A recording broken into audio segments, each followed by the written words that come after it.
नमस्कार मंडळी, श्री स्वामी समर्थ. मी तृप्ती. तुम्हा सर्वांचं माझ्या चॅनलमध्ये खूप खूप स्वागत आहे. बघा मंडळी, गुरुवारला अतिशय असं महत्व आहे, कारण गुरुवार हा गुरूंचा वार मानला जातो. आपण ज्याही गुरूंची भक्ती करतो त्या गुरुला हा गुरुवार समर्पित असतं. जसे स्वामी समर्थ, गजानन महाराज किंवा तुमचे जेही गुरु असतील त्या गुरूंना. आणि या गुरुवारी जर आपण आपल्या गुरूंची सेवा केली, त्यासोबतच माता लक्ष्मी आणि भगवान विष्णूंना हा दिवस समर्पित आहे. या दिवशी जर आपण भगवान विष्णू आणि माता लक्ष्मीची अखंडित न चुकता रोज गुरुवारी पूजा केली, तर माता लक्ष्मी सोबतच भगवान विष्णू देखील आपल्या घरात राहतात. आणि ज्या घरामध्ये भगवान विष्णू असतील त्या घरामध्ये माता लक्ष्मीला राहावंच लागणार आहे. असंच गुरुपुष्य अमृत योग, या गुरुपुष्य अमृत योगाला असं विशेष महत्व आहे, कारण हा जो गुरुपुष्य अमृत योग आहे हा नक्षत्रांचा राजा आहे. या दिवशी आपण कोणतीही वस्तू खरेदी केली तर त्या वस्तूमध्ये भरभराट होत असते, ती वस्तू वाढत असते किंवा ती वस्तू विकण्याची वेळ येत नाही. असंच या दिवशी अनेक जण अगदी चांगल्या चांगल्या ज्या वस्तू आहेत, सोन्याची खरेदी, चांदीची खरेदी, त्यासोबत प्लॉट, घर या वस्तू खरेदी करत असतात. पण काही ज्या शुभ कार्य आहेत, म्हणजे वास्तुशांती किंवा जावळ, मुंडन, त्यासोबतच साखरपुडा, लग्न या विधी करत नाही, कारण या विधी या दिवशी करणं अशुभ असतात. पण या दिवशी खरेदी करणं अतिशय महत्वाचे आहे. अनेक जण चांदी, तांबे, पितळ जेही शक्य होईल त्या वस्तू खरेदी करत असतात. असंच आपल्या घरामध्ये पैशाची चणचण आहे, आपण अनेक उपाय केले पण निश्चित फरक पडतच नाही, किंवा खूप उपाय करून थकलात, तर मी तुम्हाला अतिशय प्रभावी असा उपाय सांगणार आहे. उपाय अगदी साधा सोपा आहे, निश्चित करावा, निश्चित फरक पडेल. उपाय कोणता ते बघू, पण त्याआधी आपण जर माझ्या चॅनलला नवीन असाल तर चॅनलला सबस्क्राईब करा आणि हा व्हिडिओ जास्तीत जास्त लोकांपर्यंत नक्की शेअर करा. बघा मंडळी, येत्या गुरुवारी म्हणजे 21 नोव्हेंबरला आहे गुरुपुष्य अमृत योग. आणि हा गुरुपुष्य अमृत योग हा 2024चा शेवटचा जो गुरुपुष्य अमृत योग असणार आहे. या शेवटच्या गुरुवारी आपण जर म्हणजे वर्षाच्या 2024च्या वर्षाच्या जर आपण शेवटी हा उपाय केला तर याचा निश्चित फरक आपल्याला पडणार आहे. आता आपल्याला काय करायचं आहे, तुम्हाला सर्वांना 24 फुलवातीचा उपाय माहिती असणारच आहे.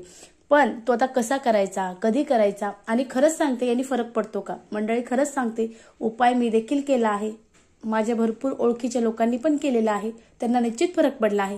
तुम्हाला सुद्धा पडेल. पण उपाय करताना अगदी श्रद्धेने, मनोभावे करा, निश्चित फरक पडेल. आपल्याला फुलवाती घ्यायची आहे. आता तुमच्या घरात फुलवाती कुणाला येत असेल घ्या, नसेल येत तर तुम्ही बाजारात देखील किंवा पूजेचे जिथे साहित्य भेटतं तिथं देखील आपल्याला फुलवाती भेटतात.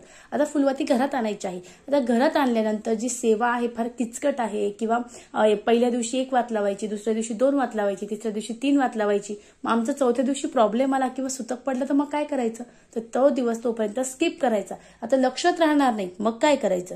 तर आपल्याला कॅलेंडरवर आज गुरुवार आहे, आपण 1 वात लावली, लक्षात राहील. शुक्रवारी 2 वात लावल्या, शनिवारी 3 वात लावल्या, शनिवारी 3 लिहून टाकायचं. नंतर मग काही कारणास्तव सुतक पडलं किंवा घरामध्ये कोणाला बाळ झालं किंवा काही मानसिक पाळी आली तर आपण ते दिवस तिथं सोडून द्यायचे. आणि त्याच्यानंतर आपण 3 लावल्या होत्या, त्याच्यात 10 दिवसानंतर, 4 दिवसानंतर, 5 दिवसानंतर पुढचं आपल्याला चौथ्या दिवशी ते 4 वाती लावायची आहे. अशा आपल्याला उतरत्या क्रमाने आणि चढत्या क्रमाने लावायचे आहे. म्हणजे चढता क्रम आणि उतरत्या क्रम. पहिल्या दिवशी पहिली 1 वात, दुसऱ्या दिवशी 2री वात, तिसऱ्या दिवशी 3री वात, चौथ्या दिवशी 4थी वात, असं 12 वातीपर्यंत करायचं आहे. म्हणजे 12व्या दिवशी आपल्याला 12 वाती लावायची आहे. 13व्या दिवशी परत आपल्याला 12 वाती लावायच्या, 14व्या दिवशी परत आपल्याला 11 वाती लावायच्या, 15व्या दिवशी आपल्याला बरोबर 10 वाती लावायच्या. असं आपल्याला करत जायचं आहे. सेवा अतिशय प्रभावी आहे. आता कशी करायची ते बघू. आपल्याला फुलवाती घ्यायची आहे.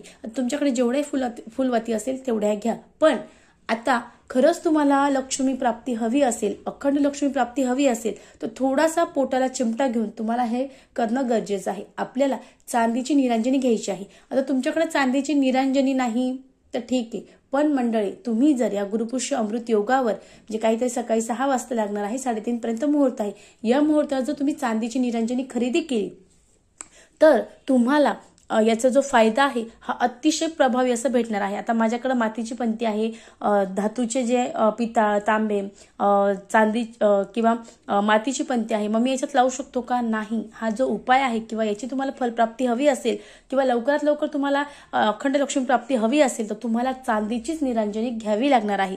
आणि चांदीची निरांजनी या उपायाला घ्यायची असेल तर या उपायाला गुरुपुष्य अमृत योगावरच चांदीची निरांजन खरेदी करावी लागते. शक्य असेल मोठी नका घेऊ, छोटी घ्या. तुम्हाला जशी परवडेल तशी तुम्ही घ्या. मार्केटमध्ये छोटी पण भेटते, मोठी पण भेटते. आपल्याला जशी परवडेल 500, 600, 1000ची तशी तुम्ही घेऊ शकता. आणि चांदीची निरंजनी तुम्हाला कायमची होऊन जाणार आहे. असं काही नाही की ती वस्तू वापरली आणि फेकून द्यायची. नाही, आपण एक साडी घ्यायला गेलो तर 800-900 रुपयाला साडी भेटते आणि आपण चांदीची निरंजनी 500-600 रुपयापर्यंत आपल्याला छोटी मोठी मिळून जाईल. तुम्हाला तुमच्यापर्यंत जसे शक्य असेल तसे घ्या. पण तुम्हाला खरंच या सेवेचा किंवा अखंड लक्ष्मी प्राप्तीसाठी गरजेचं असेल तर खरंच सांगते मंडळी, हात जोडून सांगते, अगदी कळकळीने सांगते की तुम्ही गुरुपुष्य अमृत योगाच्या या शुभ मुहूर्तावर चांदीची निरंजन नक्की खरेदी करा. चांदीची निरंजनी आपल्याला शुभ मुहूर्तावर घरी आणायची आहे. तिला हळदी कुंकू लावायचं आहे, देवासमोर ठेवायचं आहे, नमस्कार करायचा आहे. आणि हा उपाय आपल्याला संध्याकाळी करायचा आहे. आता रोज संध्याकाळीच करायचा आहे. संध्याकाळी आपल्याला एक प्लेट घ्यायची आहे. प्लेटमध्ये थोडेसे अक्षता टाकायची आहे आणि त्यावरती चांदीची निरंजनी ठेवायची आहे. त्यानंतर ती एक जी वात आहे, एक वात त्यात टाकायची. थोडं गाईचं शुद्ध तूप असेल अतिशय उत्तम. आता नसेल तर तुम्ही हे स्किप करू शकता. पण आपल्याला थोडं जर मिळालं अतिशय उत्तम, नसेल तर तुम्ही तुमच्याकडे जेही तूप आहे तुम्ही ते तूप टाकू शकतात. ते तूप टाकायचं आहे, निरंजन लावायचे आहे आणि आपल्याला जोही तुम्हाला देवीचा मंत्र येतो तो मंत्र म्हणायचा आहे. त्यानंतर आपल्याला ओम नमो भगवते वासुदेवाय नमः, ओम नमो भगवते वासुदेवाय नमः या मंत्राचा 11 वेळेस आपल्याला जप करायचा आहे आणि त्यानंतर तो दिवा आपल्याला ओवाळायचा आहे. त्यानंतर तो दिवा आपल्याला खाली ठेवून द्यायचा आहे.